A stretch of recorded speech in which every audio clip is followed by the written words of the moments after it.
Hello everyone, स्वागत है आपका हमारे चैनल में। हम लोग देख रहे हैं बीपीएससी का लेक्चर नंबर 7। आज हम स्टार्ट करेंगे यहाँ पे जो नेक्स्ट क्वेश्चन बचा था उसी से कंटिन्यू करेंगे। तो यहाँ पे 66 क्वेश्चन जो है वहाँ से स्टार्ट करेंगे। यहाँ पे हम लोग पढ़े हैं आधुनिक भारत का इतिहास, जिसमें हम लोग विद्रोह के बारे में पढ़ रहे हैं कि किस समय कौन सा धार्मिक विद्रोह हुआ था या किसानों का विद्रोह हुआ था, उनके नेतृत्वकर्ता कौन थे और साथ ही उनका उनसे संबंधित जो वर्ष है वो कौन सा था। तो यहाँ पे ये जो क्वेश्चन है इसमें दिया हुआ है संथाल का विद्रोह जो कि 1855 में हुआ था। इसका नेतृत्व किसने किया था? ठीक है, तो यहाँ पे अभी जस्ट हमने पिछला ही क्वेश्चन इससे रिलेटेड पढ़ा है, तो यहाँ पे सिद्धू और कान्हू हो जाएगा। ठीक है, तो संथालों का जो विद्रोह था ये भागलपुर क्षेत्र में हुआ था। संथाल जो थे वो यहाँ पे एक जो जनजाति होती है वो हुआ करते थे और इसके नेतृत्व सिद्धू, कान्हू, चांद और भैरव ने किया था। नेक्स्ट क्वेश्चन है, यहाँ पे ऑप्शन नंबर ए सही हो जाएगा। नेक्स्ट क्वेश्चन है मुंडाओं ने विद्रोह खड़ा किया। ठीक है, तो यहाँ पे मुंडा जनजाति का जो विद्रोह हुआ था, ये अगर इसकी ईयर की बात की जाए तो 1899 में हुआ था। तो यहाँ पे जो सबसे क्लोजेस्ट ऑप्शन है वो है 1895 है, यानी कि ऑप्शन नंबर डी हमारा सही हो जाएगा 1895। इसका एक्सप्लेनेशन देखते हैं। तो मुंडा आदिवासियों का जो विद्रोह हुआ था वो 1899 से 900 ईस्वी के बीच हुआ था। इसका जो नेतृत्व है वो बिरसा मुंडा ने किया था। मुंडा जाति के में सामूहिक खेती का प्रचलन था, लेकिन क्योंकि जागीरदार, ठेकेदार, बनिया या सूदखोर जो थे वो सामूहिक खेती नहीं करने देते थे, तो इसलिए इन लोगों के बीच में एक विद्रोह चलता रहता था। तो यहाँ पे 1899 नहीं दिया है, बट नियरेस्ट जो ऑप्शन है वो है 1895, इसलिए हम लोग विकल्प डी के साथ जाएंगे। नेक्स्ट है उलगुलान विद्रोह किससे जुड़ा हुआ है? तो उलगुलान जो है ये बिरसा मुंडा का ही दूसरा नाम है। इनको भगवान के रूप में भी पूजा जाता था। ठीक है, तो यहाँ पे ऑप्शन नंबर डी सही हो जाएगा। ठीक है, तो इनकी बहुत लंबी एक लड़ाई चली थी अंग्रेज़ों के साथ भी, और जो वहाँ के जो ज़मींदार हुआ करते थे उन लोगों ने अंग्रेज़ों को अपने साथ लेकर इनसे लड़ाई की थी। और इसके साथ ही ये जो थे, ये जो बाकी आदिवासी लोग थे, मतलब आदिवासी लोगों को मुंडा कहा जाता था और जो गैर आदिवासी होते थे उनको डिकू की संज्ञा दी जाती थी। फिर 1900 में मार्च में इनको गिरफ्तार कर दिया गया था और जून में ये मर गए थे। ठीक है, इनका देहांत हो गया था। नेक्स्ट क्वेश्चन है बिरसा मुंडा का कार्य क्षेत्र कौन सा था? तो यहाँ पे ऑप्शन है चंपारण, रांची, बलिया, अलीपुर। तो करेक्ट ऑप्शन हो जाएगा रांची। ठीक है, तो इनका जो कार्य क्षेत्र था वो था रांची से लेकर भागलपुर तक। तो यहाँ पे करेक्ट ऑप्शन दिया हुआ है रांची। नेक्स्ट क्वेश्चन भी इसी से जुड़ा हुआ है कि 1899 से 1900 ईस्वी में मुंडा क्रांति का नेता कौन था? ठीक है, तो सिद्धू और बूढ़ा भगत गलत हो जाएगा। यहाँ पे करेक्ट ऑप्शन हो जाएगा बिरसा मुंडा। बिरसा मुंडा किसके पक्ष में थे? ठीक है, तो यहाँ पे करेक्ट ऑप्शन हो जाएगा झारखंड। झारखंड राज्य के क्षेत्र में ही इनका कार्य होता था। उत्तरांचल नहीं हो जाएगा, छत्तीसगढ़ नहीं हो जाएगा, और इनमें से कोई नहीं भी गलत ऑप्शन है। तो यहाँ पे मुंडा जो थे, बिरसा मुंडा, ये झारखंड के पक्ष में थे। नेक्स्ट है 1851 में बुद्धो भगत के नेतृत्व में कोल विद्रोह किस क्षेत्र में हुआ था? तो क्वेश्चन में ही आपको एक तरह से दो इन्फॉर्मेशन मिल गई है कि कोल का विद्रोह कब हुआ था। 1831 में हुआ था। किसके नेतृत्व में हुआ था? तो बुद्धो भगत के नेतृत्व में हुआ था।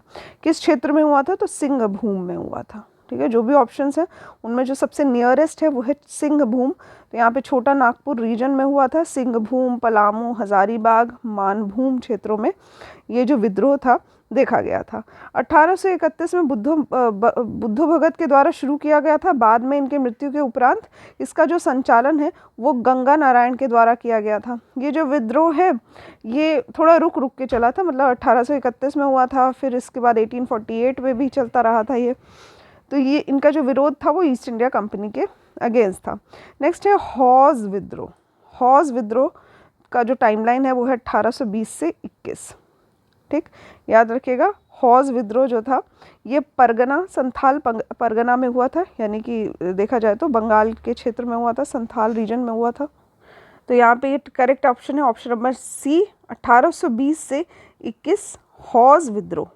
ठीक है, नेक्स्ट है किस स्थान पर आदिवासियों ने अंग्रेज़ों के खिलाफ विद्रोह किया था? तो किस स्थान पर आदिवासियों ने अंग्रेज़ों के खिलाफ विद्रोह किया था? यहाँ पे बिहार है, पंजाब है, सिंध है, कठियावाड़ है। उपयुक्त में से एक से अधिक या कोई नहीं। यहाँ पे आदिवासियों के द्वारा बिहार में भी हुआ था विद्रोह, सिंध में भी हुआ था। मतलब हर जगह पे आदिवासी जो जहाँ जहाँ थे वो कहीं ना कहीं विद्रोह के ही एक जोन में चल रहे थे अंग्रेज़ों के साथ। तो यहाँ पे मोर देन वन ऑप्शन हो जाएगा, ऑप्शन नंबर ई सही हो जाएगा। नेक्स्ट क्वेश्चन है, इनमें से किसने अंग्रेज़ी ईस्ट इंडिया कंपनी के कंट्रोल के खिलाफ बगावत नहीं की थी? ठीक है, तो याद रखिएगा यहाँ पे नहीं शब्द का प्रयोग किया गया है, यानी कि कौन से ऐसे राजा थे जिनका बहुत मित्रवत बिहेवियर था ईस्ट इंडिया कंपनी के साथ। ठीक है, ईस्ट इंडिया कंपनी के साथ जिनका फ्रेंडली रिलेशन था। तो यहाँ पे ऑप्शंस दिए हुए हैं, विजयनगर के राजा, इनकी ईस्ट इंडिया कंपनी से नहीं बनती थी। हैदराबाद के निज़ाम, ये ऑप्शन सही हो जाएगा। बाकी अगर देखा जाए तमिलनाडु के पोलीगार, तो पोलीगारों का भी विद्रोह हुआ था। त्रावणकोर के दीवान वेलुथम्पी का भी विद्रोह हुआ था अंग्रेज़ों के साथ। तो यहाँ पे करेक्ट ऑप्शन हो जाएगा ऑप्शन नंबर बी, यानी कि हैदराबाद का जो निज़ाम था उनका ईस्ट इंडिया कंपनी के साथ बहुत फ्रेंडली रिलेशन हुआ करता था। नेक्स्ट है, बंकिम चंद्र चटर्जी ने के जो आनंद मठ है इसमें किस विद्रोह का उल्लेख मिलता है? यहाँ पे आनंद मठ जो है वो सन्यासी विद्रोह से रिलेटेड है। यहाँ पे सन्यासी विद्रोह सही ऑप्शन हो जाएगा, ऑप्शन नंबर ए। ठीक है, आनंद मठ में से ही वंदे मातरम जो है वो लिया गया है। ये भी क्वेश्चन पूछा जाता है, काफ़ी इंपॉर्टेंट क्वेश्चन है, इसको भी याद रखिएगा कि वंदे मातरम कहाँ से लिया गया है। तो आनंद मठ से लिया गया है। किसके द्वारा लिखा गया है? तो ये बंकिम चंद्र चटर्जी के द्वारा लिखा गया। नेक्स्ट है, अफगानिस्तान के प्रति आक्रामक नीति किस वाइसरॉय ने अपनाई थी? ठीक है, ठीक है, तो यहाँ पे अगर देखा जाए तो अफगानिस्तान के साथ जो युद्ध था उसके लिए जो सबसे इम्पोर्टेंट संधि है वो है गंडमक की संधि, जो कि हुई थी 1879 में। ठीक है, तो ये इम्पॉर्टेंट इन्फॉर्मेशन है, इसको याद रखेगा। गंडमक की संधि जो हुई थी वो 1879 में हुई थी। और ये जो नीति है, मतलब द्वितीय आंग्ल अफगान युद्ध जो था ये शुरू हुआ था 1878 में। इससे पहले जो थे वो 1876 में जो लॉर्ड लिटन थे ये वाइसरॉय बनकर आए थे और इन्होंने अफगानिस्तान के प्रति जो नीति अपनाई थी वो काफ़ी आक्रामक थी। ठीक है, तो आक्रामक नीति अपनाई थी किसके द्वारा? लॉर्ड लिटन के द्वारा। कब? तो 1876 में। इसके साथ ही 1878 में होता है द्वितीय आंग्ल अफगानिस्तान युद्ध। ठीक है, आंग्ल अफगान युद्ध होता है 1878 में और इसके एक वर्ष के बाद ही इनके साथ संधि हो जाती है जिसको गंडमक की संधि कहते हैं। याद रखिएगा किससे रिलेटेड है? अफगानिस्तान से रिलेटेड है। तो 1879 से ये सभी इन्फॉर्मेशन याद रखिएगा। यहाँ पे करेक्ट ऑप्शन हो जाएगा option number B, Lord Lytton. Next है, 1878 का वर्नैकुलर प्रेस एक्ट किसने रद्द किया था? ठीक, तो यहाँ पे वर्नैकुलर प्रेस एक्ट का डेट दिया हुआ है कि कब इसको लाया गया था। 1878 में लाया गया था और इसको किसने रद्द किया था? तो सबसे पहले मैं आपको ईयर बता देती हूँ। 1882 को रद्द किया गया था ये जो एक्ट है। ठीक, किसके द्वारा लाया गया था? तो 1878 में कौन था? अभी मैंने आपको जस्ट बताया, लॉर्ड लिटन थे। ठीक है, तो लिटन के द्वारा लाया गया था ये एक्ट। और अगर इसको रद्द करने की बात की जाए तो रिपन के द्वारा इसको रद्द किया गया था। कब किया गया था? तो 1882 में किया गया था। यहाँ पे जो शब्द है वर्नैकुलर प्रेस एक्ट, इसको हम लोग समझते हैं। ठीक है, तो ये था एक वर्नैकुलर का अर्थ होता है जो आपकी मातृभाषा है, स्वदेशी भाषा, उसमें भी आप लोग जो समाचार पत्र है या फिर जो भी आपकी एडिटोरियल्स निकलते हैं उसका भी प्रकाशन कर सकते हैं। इसके साथ ही इसको भी समान अधिकार दिया जाएगा जैसे कि अंग्रेजी भाषा की पत्रिकाओं को या समाचार पत्रों को दिया जाता है। ठीक है, तो ये वर्नैकुलर प्रेस एक्ट जब रद्द हुआ था तब ये जो बात थी ये कही गई थी। जो वर्नैकुलर प्रेस एक्ट है उसमें काफ़ी भेदभाव किया गया था कि हम लोग अपनी देसी भाषा में जो भी समाचार पत्र है उसको नहीं छाप सकते। ठीक है, तो इसको क्या था, अपराध की कैटेगरी में रखा गया था कि अगर कोई देसी भाषा में समाचार पत्र निकालता है या फिर मैगजीन निकालता है तो वो अपराधी हो जाएगा। ठीक है, और सिर्फ अंग्रेज़ी भाषा में ही समाचार पत्रों को किया जा सकता है। ठीक है। तो यहाँ पे जो इम्पॉर्टेंट है वो मैं आपको बता देती हूँ कि इस एक्ट के द्वारा जो जिला मजिस्ट्रेट था उसको ये अधिकार था कि वह किसी भी भारतीय भाषा के समाचार पत्र से एक बॉन्ड पेपर पर हस्ताक्षर करवा सकते थे, जिससे वो कोई भी ऐसी सामग्री नहीं छापेगा जो कि सरकार के विरोधी हो। तो इस अधिनियम के तहत सोम प्रकाश, भारत मिहिर, ढाका प्रकाश, सहचर और भी अन्य समाचार पत्र थे जिनके विरुद्ध जो था वो मामला दर्ज किया गया था। नेक्स्ट क्वेश्चन है, ठीक है, तो स्थायी बंदोबस्त जो है वो किसके साथ किया गया था? ठीक है, तो किसके साथ किया गया था स्थायी बंदोबस्त? स्थायी बंदोबस्त जो नियम है ये ज़मींदारों के साथ किया जाता था और ज़मींदारों से कहा जाता था कि आप किसानों से टैक्स लें, तो थोड़ा इनडायरेक्ट टैक्सेशन सिस्टम था। स्थायी बंदोबस्त जो था वो कॉर्नवालिस के द्वारा लाया गया था 1793 में, और इसको और भी नाम से जाना जाता है, जैसे इस्तेमरारी कहा जाता है, जागीरदारी कहा जाता है, मालगुजारी कहा जाता है और बिस्वेदारी भी कहा जाता है। ठीक है, तो इस्तेमरारी नाम आपने सुना होगा, इसका मतलब भी होता है स्थायी बंदोबस्त, जिसको परमानेंट सेटलमेंट इंग्लिश में कहा जाता है। किसके द्वारा लाया गया? तो कॉर्नवालिस के द्वारा लाया गया है 1793 में। ठीक, ये जो व्यवस्था थी ये बंगाल, बिहार, उड़ीसा और उत्तर प्रदेश के वाराणसी और उत्तरी कर्नाटक में लागू की गई थी। तो याद रखिएगा, थोड़ा पोर्शन जो है वो ईस्ट का है और थोड़ा पोर्शन जो है वो ईस्टर्न साइड ऑफ यूपी का है, और साथ ही अगर हम लोग कर्नाटक की बात करें तो वहाँ पर भी इसको लागू किया गया था। इसके अंतर्गत जो अगर भारत का पूरा जो ब्रिटिश भारत का क्षेत्रफल था उसका लगभग 19% हिस्सा जो था वो इस व्यवस्था में आता था। ठीक है, तो इसमें करना क्या रहता था, जो ज़मींदार होते थे उनको भू का स्वामी घोषित कर दिया जाता था और उन्हें भूमि के लगान का 10/11 हिस्सा भाग जो था वो कंपनी को देना रहता था और 1/11 भाग जो है वो अपनी सेवाओं के लिए अपने पास रखते थे। ठीक है, तो टोटल जितना टैक्स लेते थे उसका 10/11 कंपनी को देते थे, 1/11 जो है वो अपने पास रखते थे।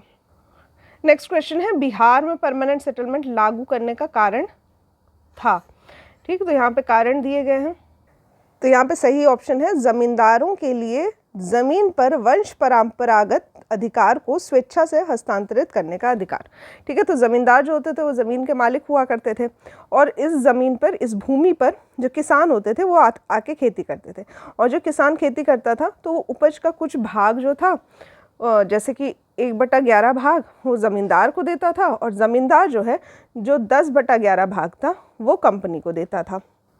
ठीक है, तो यहाँ पे अगर हम लोग स्थायी बंदोबस्त की व्यवस्था की बात करें तो लॉर्ड कॉर्नवालिस के द्वारा शुरू की गई थी और इसको लागू किया गया था 22 मार्च 1793 को। ठीक है, 1793 को परमानेंट सेटलमेंट के नाम से इसको स्थापित किया गया था। नेक्स्ट है यहाँ पे रैयतवाड़ी व्यवस्था। रैयतवाड़ी व्यवस्था जो है वो सर्वप्रथम कहाँ लागू की गई थी? यहाँ पे रैयतवाड़ी व्यवस्था जो है वो साउथ इंडिया में लागू की गई थी, तो करेक्ट ऑप्शन हो जाएगा यहाँ पे मद्रास। ठीक, मद्रास में इसको लागू किया गया था और ये अलेक्जेंडर रीड के द्वारा इसको लागू किया गया था 1792 में। तमिलनाडु के 12 महल क्षेत्र पर इसको लागू किया गया था। इसके साथ ही तमिलनाडु, मद्रास, बम्बई प्रेसिडेंसी में भी इसको लागू किया गया था। और अगर बात की जाए रैयतवाड़ी व्यवस्था की तो एक नाम अलेक्जेंडर रीड है, दूसरा नाम है थॉमस मुनरो। नेक्स्ट है यहाँ पे डैश में बंगाल और बिहार में भूमि पर किराएदारों के अधिकारों को बंगाल किराएदारी अधिनियम द्वारा किया गया था। ठीक है, दिया गया था, तो यहाँ पे इसी को बंगाल किराएदारी अधिनियम यानी कि बंगाल टेनेंसी एक्ट कहा जाता है। ठीक है, टेनेंसी एक्ट कहा जाता है, जो कि बंगाल और बिहार के भूमि पर किराएदारों के अधिकारों के लिए दिया गया था। ठीक है, कौन सी ईयर में आया था ये? तो जिस ईयर कांग्रेस की स्थापना हुई थी यानी कि 1885, उसी साल बंगाल टेनेंसी एक्ट जो है उसको भी लागू किया गया था, बंगाल टेनेंसी एक्ट। ठीक है, 1885 करेक्ट ऑप्शन हो जाएगा। ठीक है, तो अगर बात की जाए बंगाल टेनेंसी एक्ट की तो यहाँ पे बंगाल सरकार ने बंगाल एवं बिहार में जो किराएदारी अधिनियम है 1885 इसको लागू किया और इसके साथ ही जो भूमि मालिक हैं यानी कि ज़मींदार हैं और जो किराएदार हैं मतलब जो किसान हैं, छोटे किसान, इनके अधिकारों को परिभाषित किया था। ठीक है, तो यहाँ पे अधिकारों को डिवाइड कर दिया था दोनों के बीच में। नेक्स्ट क्वेश्चन है, सत्यार्थ प्रकाश की रचना की गई थी। सत्यार्थ प्रकाश की रचना जो है वो स्वामी दयानंद सरस्वती के द्वारा की गई थी। ठीक है, तो इनको मूल शंकर भी कहा जाता है, स्वामी दयानंद को। इनका जो जन्म है वो 1824 में हुआ था। कहाँ हुआ था? तो गुजरात में हुआ था। और इसके साथ ही यहाँ पर इन्होंने 1867 में पाखंड खंडनी का जो पटाखा था वो लहरा दिया था। ठीक है, तो हिंदू रीति रिवाजों में जो भी पाखंड किया जाता है उन सभी का खंडन किया करते थे ये। इसके साथ ही इन्होंने आर्य समाज की स्थापना की थी 1875 ईस्वी में। बम्बई में स्थापना की गई थी इसकी। ठीक है, और इनकी प्रमुख रचना में से है सत्यार्थ प्रकाश। और भी रचनाएं हैं जैसे कि पाखंड खंडन, साथ ही वेद भाष्य भूमिका, ऋग्वेद भाष्य, अद्वैत मंत्र का खंडन, साथ ही पंच महायज्ञ विधि और वल्लभाचार्य मत खंडन। ये सभी पुस्तक जो है ये लिखी गई है दयानंद सरस्वती के द्वारा। और आर्य समाज की स्थापना की गई थी इनके द्वारा 1875 में। नेक्स्ट क्वेश्चन है, अमृत बाजार पत्रिका की स्थापना किसने की थी? ठीक है, तो अमृत बाजार पत्रिका की स्थापना हुई थी शिशिर कुमार घोष के द्वारा। ठीक है, करेक्ट ऑप्शन हो जाएगा ऑप्शन नंबर डी। इसकी जो स्थापना है वो मोतीलाल घोष और शिशिर कुमार घोष ने मिलकर की थी। 1868 में किया गया था, कलकत्ता में किया गया था। ठीक है, प्रारंभ में ये बंगाली भाषा में प्रकाशित होता था। उसके बाद 1878 में देसी भाषा जो अधिनियम आया था उससे बचने के लिए इसको अंग्रेजी भाषा में रूपांतरित कर दिया गया था। तो ये भी इम्पॉर्टेंट पॉइंट है। ठीक है, तो यहाँ पे शिशिर कुमार घोष के द्वारा 1868 में इसका प्रकाशन किया जाता था। पहले बंगाली में था, क्योंकि वर्नाकुलर प्रेस एक्ट आया तो उसके बाद इसको अंग्रेजी में रूपांतरित कर दिया गया। इसके साथ ही और भी जो ऑप्शंस दिए हुए हैं वो लोग भी किताबों का प्रकाशन करते हैं। जैसे कि अगर गिरीश चंद्र घोष की बात की जाए तो इन्होंने बंगाली का प्रकाशन किया था। कब किया था? तो 1862 में किया था। ठीक है, 1868 में अमृत बाजार पत्रिका है और 1862 में गिरीश चंद्र घोष के द्वारा बंगाली का प्रकाशन किया गया था। ठीक है, इसके साथ ही बाद में इसको टेक ओवर कर लिया गया था एस.एन. बनर्जी के द्वारा। एस.एन. बनर्जी। ठीक, हिंदू पेट्रियट की स्थापना जो है वो भी गिरीश चंद्र घोष ने की थी। बाद में इसके जो संपादक थे वो थे हरीश चंद्र मुखर्जी। ठीक है, तो गिरीश चंद्र घोष के द्वारा हमने दो किताबें देखी, एक थे बंगाली और एक था हिंदू पेट्रियट। ठीक है, तो इसकी जो स्थापना है ये भी गिरीश चंद्र घोष के द्वारा की गई थी। नेक्स्ट है, निम्न अखबारों में से कौन सा मुख्यतः उदारवादियों की नीतियों का प्रचारक था?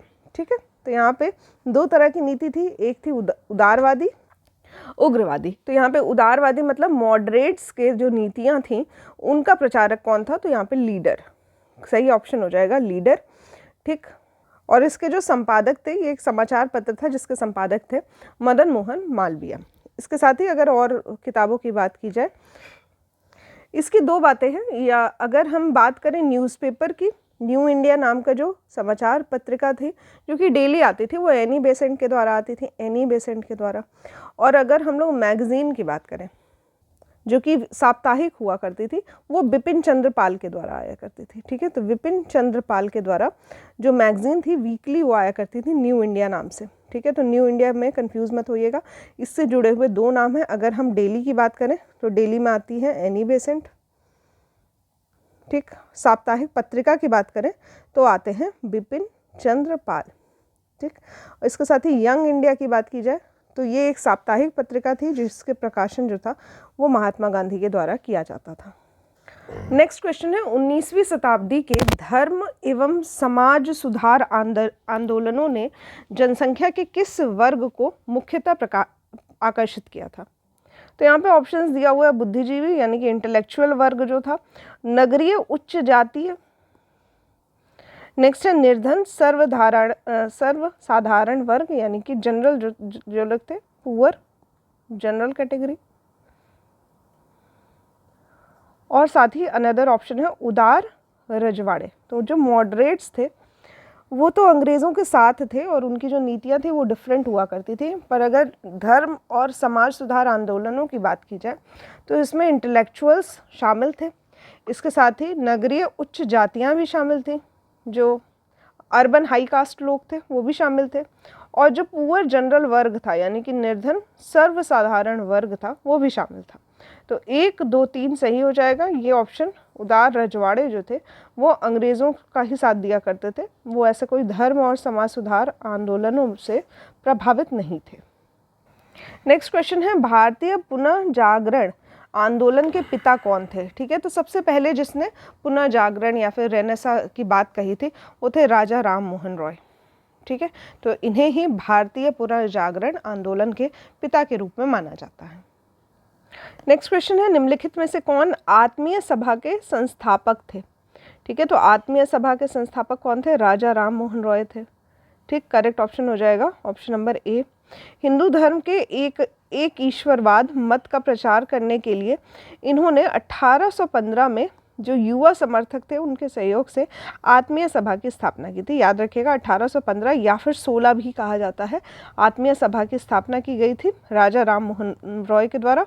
और ये किसके मत का प्रचार करने के लिए था? तो एक ईश्वरवाद के मत का प्रचार करने के लिए किया गया था। इसके साथ ही ये मूर्ति पूजा के भी आलोचक थे और वेदों पे इनका जो था एक विश्वास ज़्यादा हुआ करता था। ठीक है, तो इन्होंने वेदों और जो 5 मुख्य उपनिषद हैं इसको बंगला भाषा में अनुवादित भी किया था। ठीक है, नेक्स्ट है ब्रह्म समाज की स्थापना हुई थी।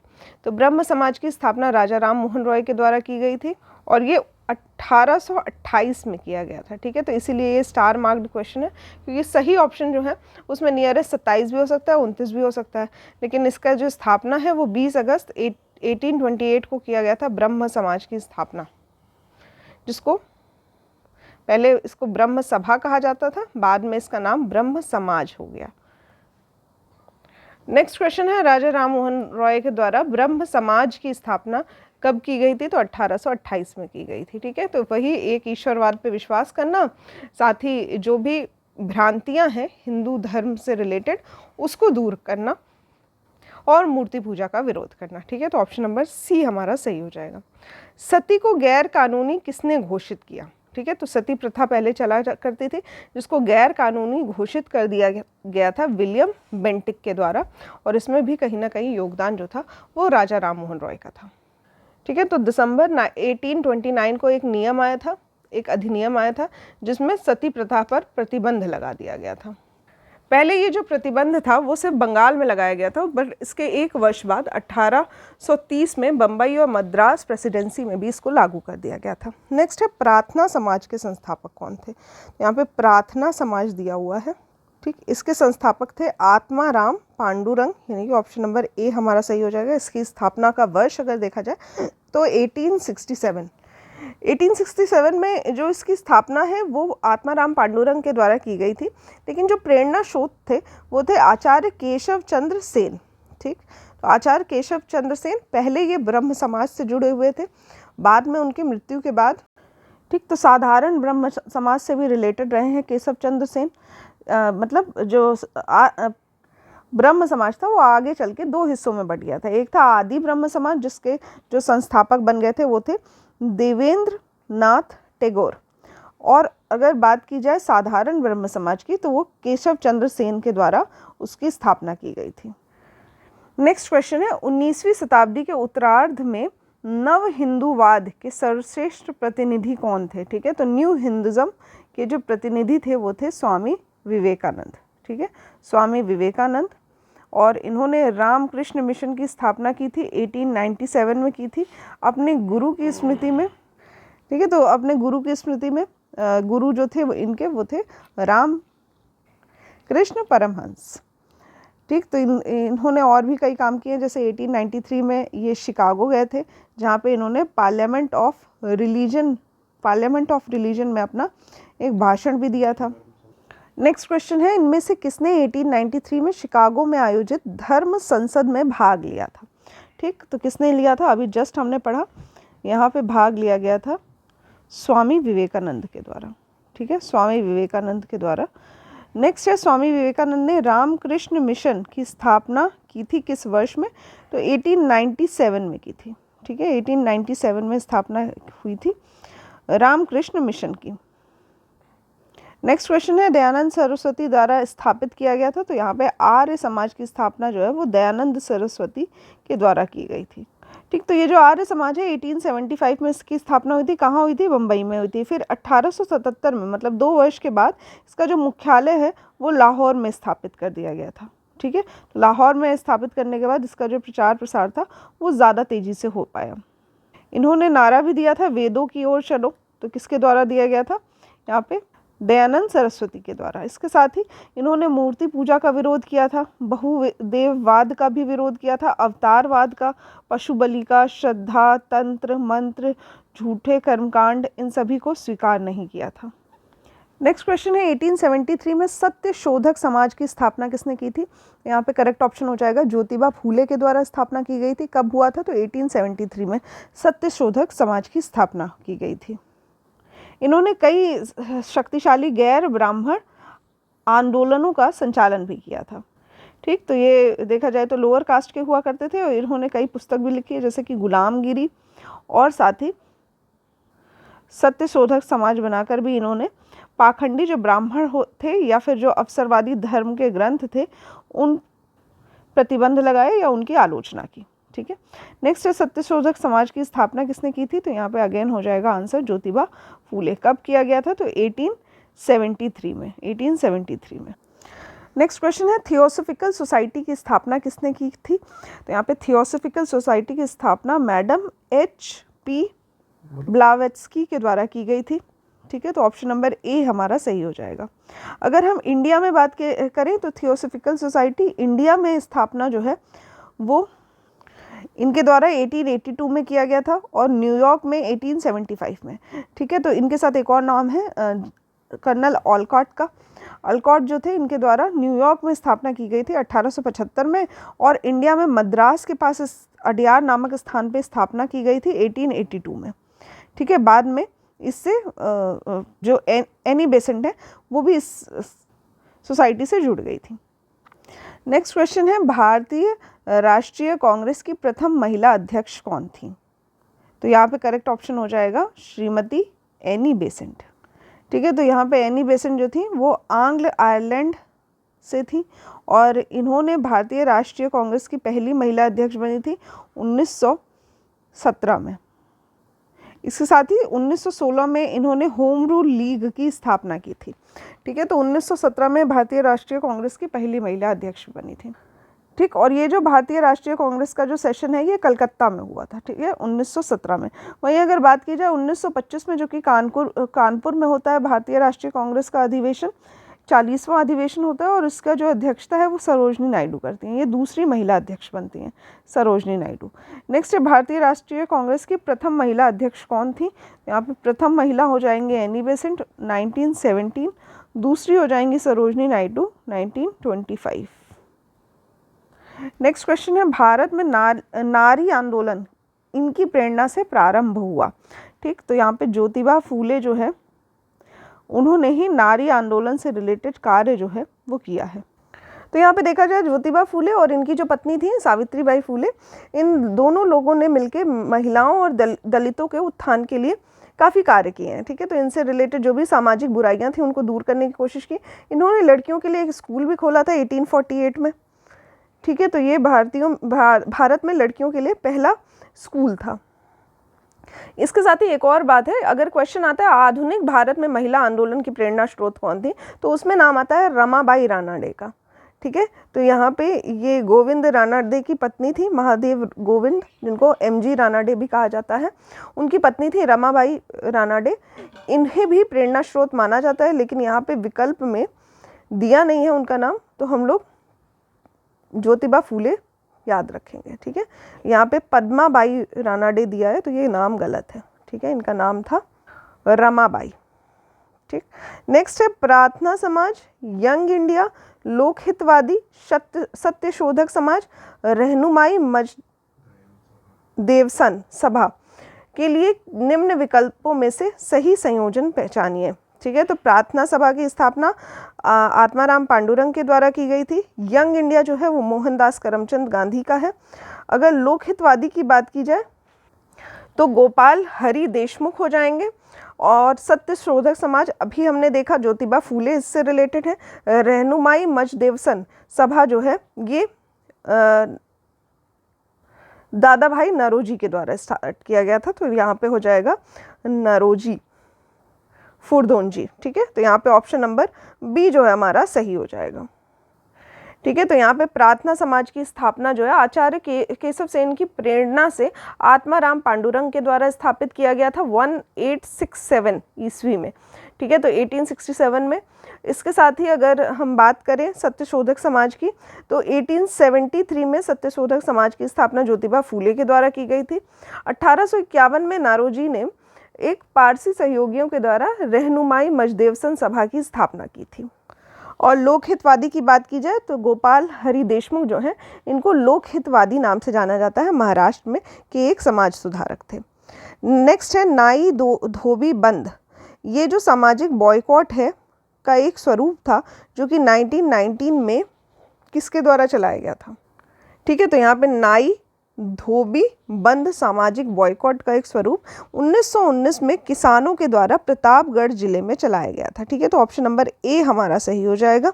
ये एक किसानों का संगठित विद्रोह था जो कि झिंगूरी सिंह और दुर्गपाल नामक व्यक्तियों के द्वारा चलाया गया था। इसके साथ ही कई और नाम इससे जुड़े हुए हैं, जैसे कि बाबा रामचंद्र, जिन्होंने आगे चल के इस आंदोलन की बागडोर संभाली थी। नेक्स्ट क्वेश्चन है पंजाब भूमि हस्तांतरण अधिनियम कब पारित किया गया था।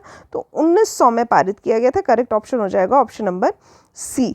ठीक है, तो इसमें जो इसको पारित किया गया जिससे जो कृषकों की भूमि थी या जो गैर कृषक के पास हस्तांतरित होना समाप्त हो गया। ठीक है, तो कृषकों की जो भूमि थी वो गैर कृषक को हस्तांतरित नहीं हो सकती, कृषकों की भूमि कृषकों के पास ही रहेगी।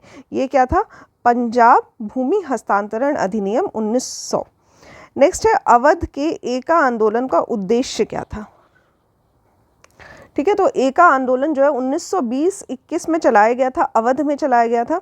सरकार को लगान देना बंद करना, तो बंद नहीं करना था। साथ ही जमींदारों से अधिकारों की रक्षा करना, ये भी ऑप्शन सही नहीं है। सत्याग्रह की समाप्ति ऑप्शन गलत है।